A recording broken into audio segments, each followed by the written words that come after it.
Good day everyone, this is CE Solves and ang problem natin ngayon is the quantity x plus y minus 1 dx plus 2x plus 2y plus 1 dy is equal to 0.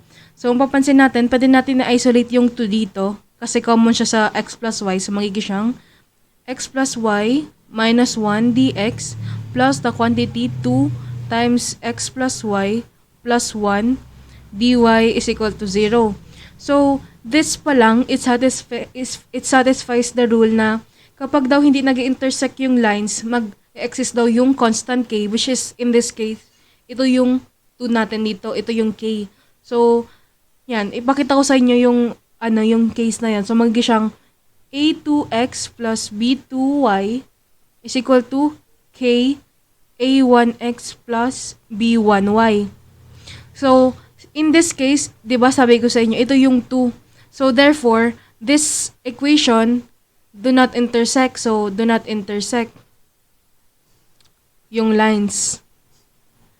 Kaya nga gamitin natin is yung x plus y na parehas dito, ilalet natin siya sa w. So magiging siyang w is equal to x plus y and differentiate natin, magiging dw is equal to dx plus dy.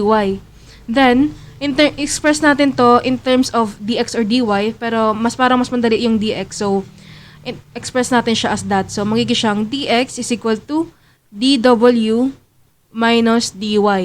So, ngayon, isubstitute na natin itong dalawang to sa equation natin. So, magiging x plus y is w minus 1, dx is dw minus dy,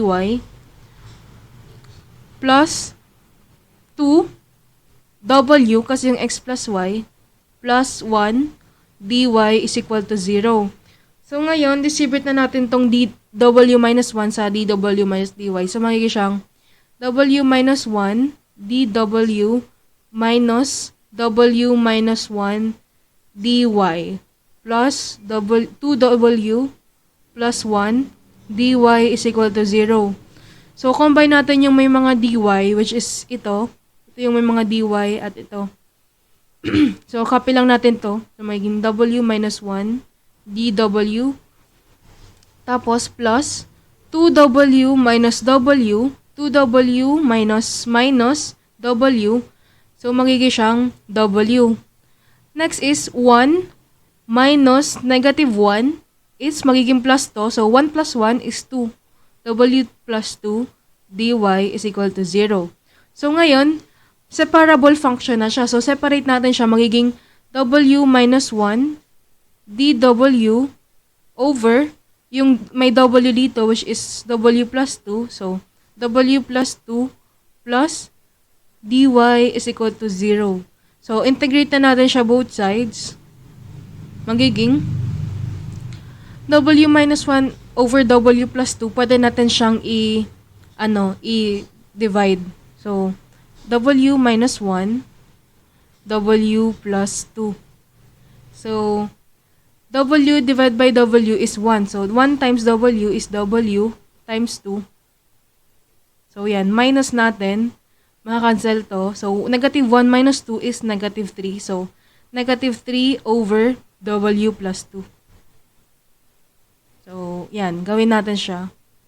1 minus 3 w plus w 1 minus 3 over w plus 2. So, 1 minus 3 over w plus 2 dw plus dy is equal to 0. So, integrate na natin to. Itong 1 magiging w minus 3 ln w plus 2 plus integration ng dy is y. Ito magiging lang c. So, sulat natin siya. C. So, ngayon is, na tayo? Ipalitan na natin yung value ng w as yung x plus y. So, ito magiging x plus y minus 3 ln x plus y plus 2 plus y is equal to c. Tapos, lipat natin to, itong negative 3 ln, wait, markan ko, sa right side. So, magiging siyang, at yung c naman, lipat natin sa left side.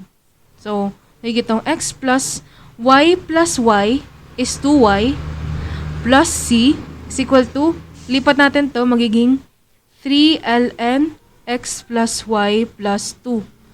So, yan na yung final answer natin.